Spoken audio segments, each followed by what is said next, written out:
Hi everyone. Today we're going to talk about a very important point, which is stress at work. A lot of us who are especially in the middle management bracket, let's say team leaders, project managers, or program managers, middle management layer, they feel a lot of stress. Now, today we're going to talk about why we feel that stress and what exactly may be the cause and what can you do about it. And I'm going to start with one example.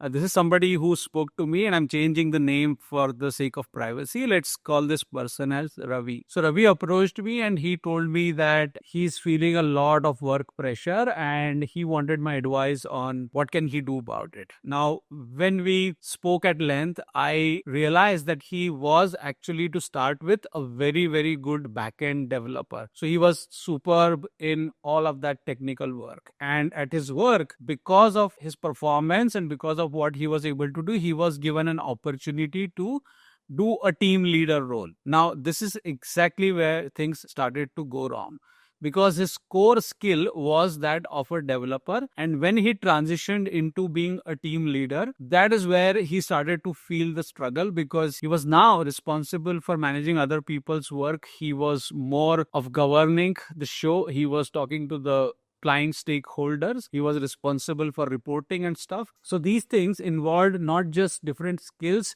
but it also required him to have a different temperament, because his core strength was technical work, which he was not doing now. So this is one example where you see people transitioning from a core technical background into people management, project management, team leading kind of role, and then they start to feel the stress. So the stress can be of two kinds, or maybe the causes are two. One is that things which are not done right. For example, you don't have the right kind of support from your boss, or the timeline is very less and the work is a lot to be done. So these are things which are outside your control, where somebody has either got a wrong deal which needs to be delivered in a very small amount of time, and they have not even given you the right kind of team, or they don't have the right kind of resources, or they have not given you the right kind of training or tools. So all of that can be the cause of stress, right, which are outside your control. But what I'm trying to tell you with this example is, where the role which you got, it can be a promotion, but the role which you got is actually not in line with who you are as an individual. So this is not a right or a wrong kind of a scenario. This is where your behavior, your temperament, your natural ability is not matching with the role that you have to do. Okay, so this is a very important aspect, where there is a mismatch between the temperament and the role requirement. So when you get into a new role, whether it's a new job or whether it is in the same company, ask yourself, what are the roles and responsibilities that you will need to carry? You should go to the depth of understanding what this role will look like on a day-to-day basis. What will I do? How will my day start? What are the things I will do over the entire day?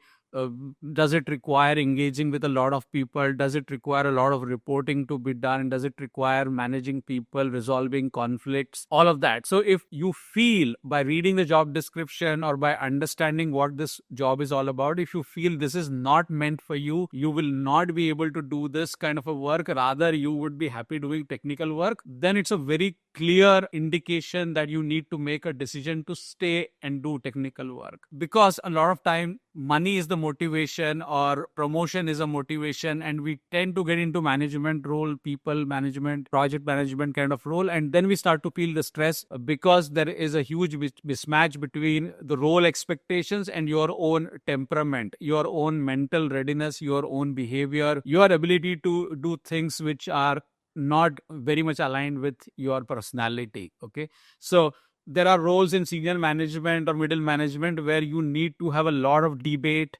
You need to have a very strong assertive attitude. You need to get things done. Okay, so sometimes you may not have those behaviors or skills.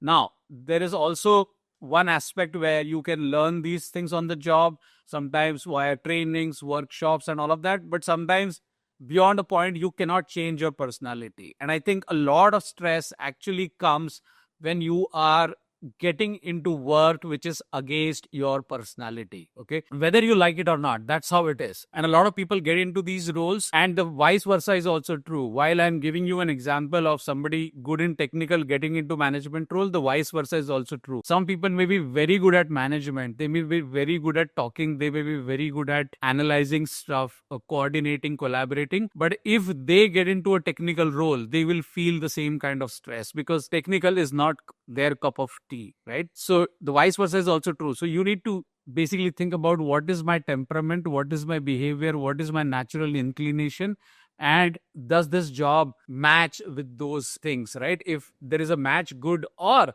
you can also ask about whether I am trainable, whether I can improve on these skills. Can I change my behavior? Can I change my attitude? Can I align with this kind of a job? If the answer is yes, then good. Otherwise, think about a role where your core personality, your natural ability will come into play. If you get into that kind of a role, the amount of stress that you will feel at your job will be a lot less. I thought this is an important point to make because I felt that was a pattern I saw in a lot of people. So that's the reason for this video. I hope you liked it. If you did, let me know what you think about it in comments. If you are new to the channel, please subscribe. And if you feel somebody else can benefit from this, do share it in your WhatsApp groups. I'll see you in another video soon. Take care and bye for now.